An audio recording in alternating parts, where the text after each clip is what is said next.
Assalamualaikum warahmatullahi wabarakatuh. Perkenalkan, nama saya Delita Dayati, Prodi Akuntansi kelas B dengan nomor NPM 102200091. Di sini saya mau memaparkan materi dari pertemuan pertama sampai pertemuan ke-6. Bagian kedua, atorik ila marifatullah atau cara menuju marifatullah melalui ayat-ayat Allah Subhanahu wa taala. Artinya, 1. Demi buah tin dan buah zaitun, 2. Dan demi bukti Sinai, 3. Dan demi kota Mekah yang aman ini, 4. Sesungguhnya kami telah menciptakan manusia dalam bentuk yang sebaik-baiknya, 5. Kemudian kami kembalikan dia ke tempat yang serendah-rendahnya atau neraka. Quran Surat At-Tin ayat 1-5. Metode melalui Islam ada 3. Yang pertama, metode nakli dan akal. Yang kedua, membenarkan. Yang ketiga, menghasilkan imam. Melalui metode selain Islam ada 3 juga. Yang pertama, dugaan dan hawa nafsu. Yang kedua, ragu-ragu. Yang ketiga, berakibat kufur. Bagian ketiga, al-manawi min marifatullah atau penghalang mengenal Allah. Fasik adalah orang yang senantiasa melanggar perintah dan larangan Allah, bergelimang dengan kemaksiatan, serta senantiasa berbuat kerusakan di bumi. Mereka hanya memikirkan kehidupan di dunia saja, tidak memikirkan kehidupan di akhirat nanti. Mereka disibukkan oleh harta-harta dan anak cucu mereka, serta segala yang berhubungan dengan kesenangan duniawi.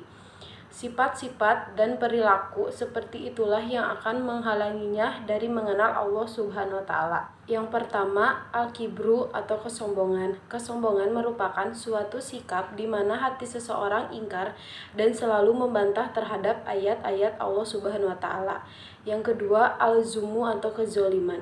Allah Ta'ala menerangkan bahwa orang yang paling zalim ialah orang yang telah sampai kepada peringatan Allah, telah sampai pula kepadanya ayat-ayat Al-Quran dan petunjuk Rasul. Kemudian mereka berpaling dari jajaran dan petunjuk itu karena angkuh dan penyakit dengki yang ada di dalam hatinya. Yang ketiga, katsarul masih atau banyak melakukan perbuatan maksiat. Maka berdasarkan ayat ini, jelaslah orang yang banyak melakukan maksiat pasti akan terhalang dari mengenal Allah Subhanahu wa taala. Maradu asyubah. Pertama, yaitu al-jahlu atau kejahilan atau kebodohan.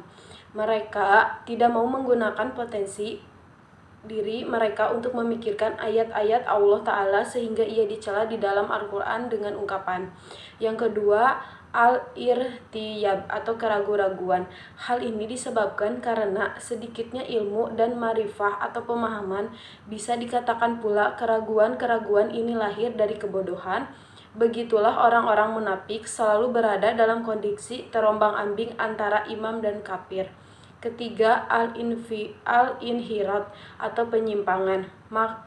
Manakala manusia tidak mau berpegangan teguh kepada petunjuk Allah Ta'ala, tidak mau berkomitmen melaksanakan tuntunannya, bahkan mereka malah mengikuti hawa nafsu dan akal pikirannya, maka pada saat itulah hatinya yang keras akan membatu. Terhijablah petunjuk Allah Ta'ala darinya, ia pun melangkah semakin jauh dari jalan yang lurus sehingga tidak mampu mengenal Allah Ta'ala dengan benar. Keempat, al-ghafal atau kelalaian. Dalam poin pertama telah disebutkan bahwa jika manusia tidak menggunakan potensi dirinya untuk memahami ayat-ayat Allah Ta'ala, maka mereka akan terhalang dalam mengenalnya. Bagian keempat, al-adillah ala wujudillah atau bukti kebenaran Allah. Keberadaan Allah, Tuhan yang telah menciptakan manusia dan memelihara alam semesta dengan kekuasaan dan kasih sayangnya adalah hal yang tak terbantahkan. Eksistensi Allah Ta'ala ditunjuk oleh beberapa dalil berikut ini. Yang pertama, ad-dalilul atau dalil fitrah.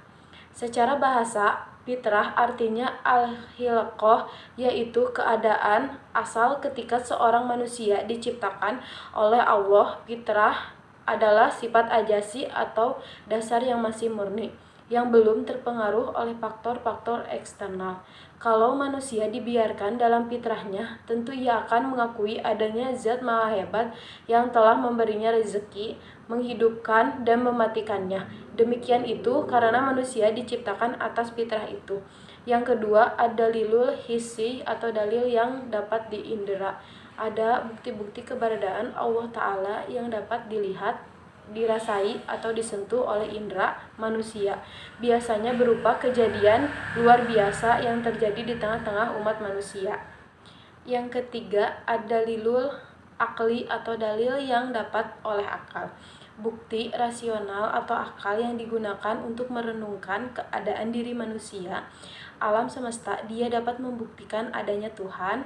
Di antaranya langkah yang bisa ditempuh untuk membuktikan adanya Tuhan melalui akal adalah beberapa teori, antara lain yang pertama teori sebab dan yang kedua teori keteraturan.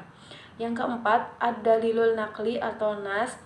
Dalil nakli adalah dalil pembuktian akan keberadaan dengan merujuk petunjuk kitab suci. Dengan fitrah manusia mengakui adanya Tuhan dan dengan akal bisa membuktikannya. Namun manusia tetap membutuhkan informasi dari Allah Subhanahu wa taala untuk mengenal zat, yaitu dalil nakli atau Al-Qur'an dan As-Sunnah, untuk membimbing manusia mengenal Tuhan yang sebenarnya, sebab akal dan fitrah tidak bisa menjelaskan siapa Tuhan yang sebenarnya. Yang kelima, ad-dalilul takri atau dalil sejarah. Eksistensi Allah Ta'ala telah diberitakan di sepanjang sejarah manusia, mulai dari masa manusia pertama Adam alaihi salam hingga Rasul terakhir Muhammad. Sekian pemaparan materi dari saya, kurang lebihnya mohon maaf. Wassalamualaikum warahmatullahi wabarakatuh.